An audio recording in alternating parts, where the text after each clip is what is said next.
Welcome back to the Profits of IT. I'm Jim Punzenberger, founder and creator of the Managed Prospecting System. This episode is brought to you by managedprospectingsystem.com. I built, ran, and sold my own MSP. And I built this system because great IT companies shouldn't have to gamble on where their next client is coming from. There's 3 pillars: authority content, LinkedIn outreach, and targeted email campaigns done for you every week. Check out managedprospectingsystem.com after the show. Today I'm sitting down here with a fellow MSP owner, Joe Ray. He's ran a successful MSP and cybersecurity company based out of East Tennessee, focusing on manufacturing and healthcare businesses. He's also built something that a lot of MSP owners struggle to achieve: consistent, strong profit with a small, efficient team. And you gotta love his walk-up song, Thunderstruck by AC/DC, which I think tells me everything I need to know about how he operates. Joe, welcome to Profits of IT. Thanks, Jim. Glad to be here. Thunderstruck, that's a riff that hits different when you're an MSP owner who's figured out how to be profitable and lean at the same time. Before we get into the big questions, tell our audience about your business. What do you do? Who do you serve? And what makes your IT operation different? So, who we are? Well, formed in 2013. I came from a much larger MSP. They were pretty inefficient. So some of my tasks there were fixing that, fixing the RMM, looking at the way we did projects, etc. And I saw me giving advice, me giving lots of recommendations to that large organization, and no pivot that kind of went with it. So, um, after about 2.5 years of working for them, I decided maybe I should listen to my own advice and start something.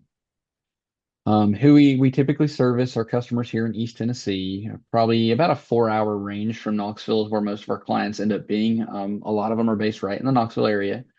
We focus a lot in manufacturing, medical. We have some legal and clients and a few other kinds, but medical and manufacturing are really where we like to focus. We do that because they tend to have larger issues. They tend to have more complex problems to solve.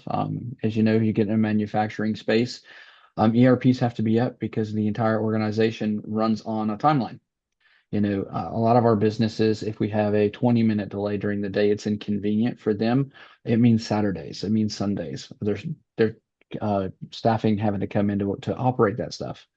It also could mean with all these worker shortages that they've been having, maybe not being able to make that up and then missing the mark on getting delivering their products to their customers. So I like the challenge of customers that have some complexity to it. Cool. Well, Joe, let's jump right into your superpower. And you said your superpower is translating technical problems into business risk that owners actually care about. And you said you developed that from your years of sitting across from non-technical leaders and realized they don't really care about technology. They really care about outcomes, right? You want They to absolutely do. expand on this a little bit more? So with my background working like for the school district, nobody there is a technical, user. A lot of times we're talking with principals, we're talking with administration, and we're trying to describe to them why, we need to go from having, 100 locations with 400 servers split between them to having like a data center. And for them, it's, if I explain to them, well, it's really convenient for me as the IT guy, they don't really like that. But if I come to them and I go, here's your operational risk, we have roll an update out. It turns around and blue screens devices. Now we have to run to 100 locations to fix servers. And it could be something completely out of our control. Or if we have everything centralized in a single data center, I can dispatch 2 or 3 techs versus the whole team, and we can have you up and running in a couple of hours versus weeks of us running to every location. So kind of taking those operational risks in breaking it down to how does it affect them. That's really the biggest thing is don't talk about what it does for you. Talk about what problem does it solve at an operational level. Like you don't talk to them about we need big printers because they're fun and convenient. We talk to them about centralized printers save you cost. So for big batch jobs, those are great, but sometimes you need desk printers because you waste a lot of time walking back and forth. So figure out what their pain point is, what they're trying to solve, not what you're trying to solve. Or if you're trying to solve something they don't understand why, explain what happens when they do what you're asking and what they happens when you don't. And just bring it down to that simple level. That makes sense, Joe. And let's talk about $1 million loaner moment you had.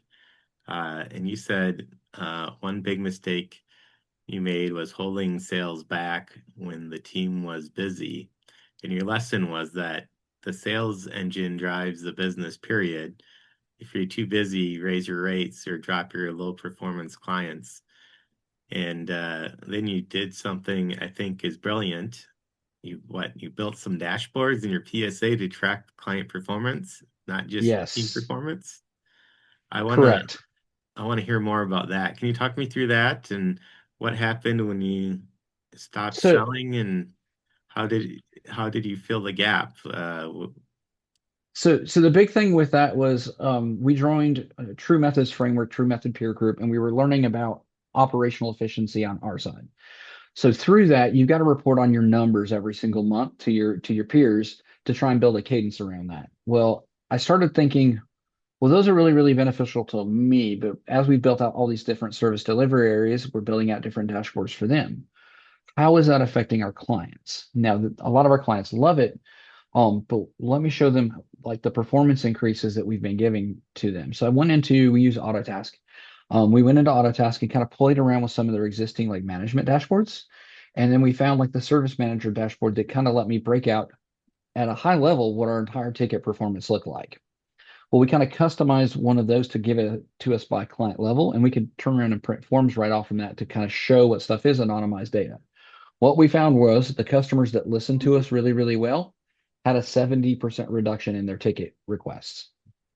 I don't know about you, but my Wow. customers love that. And the customers who didn't listen to me and I could anonymize and show them the ticket counts, or even better, if someone's in the same industry and they're friends with that other company, show them that. It really makes them stop and go, why am I not listening? I see the results are sitting there. It's affecting, companies just like me when they listen. That downtime or that time just sitting on the phone takes our opportunity away to service our clients. So it's allowed us to get customers to really understand why aligning with us helps. And if you can get a 70% ticket load reduction, I don't know about your staff, but if you've got 70% more time, you can be a lot more efficient. Wow. That is make a huge difference. So like It does. um that's what like six probably like 6 hours a day of more efficiency. Yeah, what we Almost. discovered is we became so efficient with it that we were struggling at $1 million with six technical resources to keep up. At 1.5 million, I needed one guy on the support desk, one guy in the field, one guy leading projects. And that's a lot more breathing room, and none of them are stressed, none of them are overworked. A help desk guy, we're managing, close to 500 endpoints, and he's tracking 90 hours a month worth of support time. So he has time to do other things like training, getting better, kind of looking at the work that he's done, and see what he can improve or what he needs from the other guys that he has that are doing the implementations or managing the tools to make his job easier. Wow, that's amazing. Yeah, and the other big thing from that is, you're a lot more profitable when you have that kind of time for your team. So, I can imagine. So Joe, uh the floor is yours. Tell us what's got you excited at Hyperion right now, and why should the listeners be excited about it too? well, the biggest thing that I'm seeing in our space is like uh, having conversations with our customers around operations has never been easier. We spent the last 20 years talking about security and compliance. The buzzword AI is out there, but AI is all about operations and efficiency. So it's given us that opportunity to talk to customers about how they operate, how to kind of replicate the way we do documentation internally with them.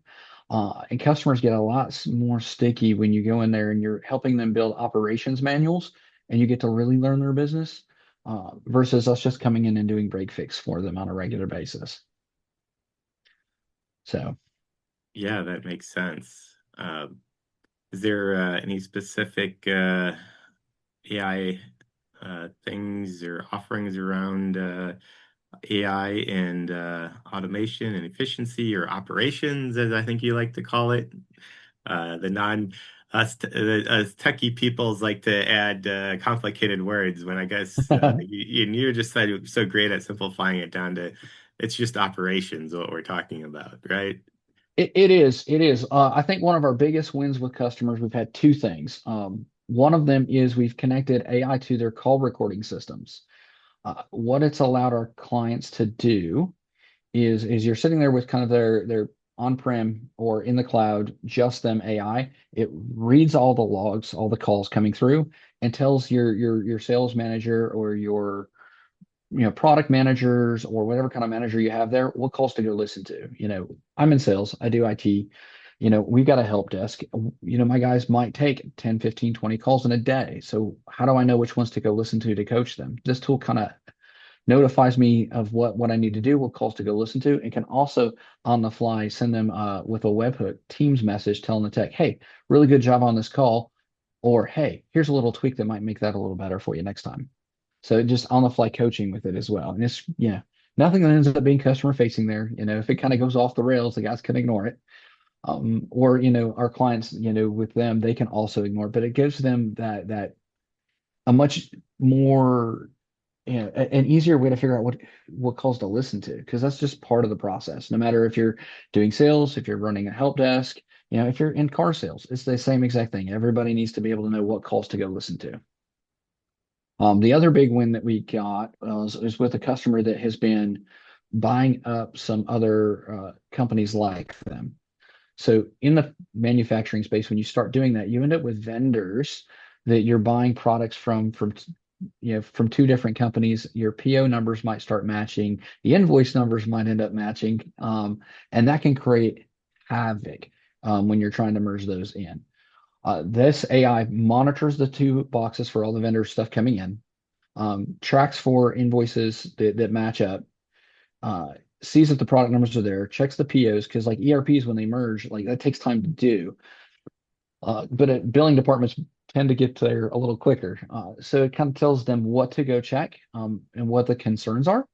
So that way, if they have a vendor that bills them two or three times for products, they're not overpaying for it. And making sure that the POs match the invoices, et cetera.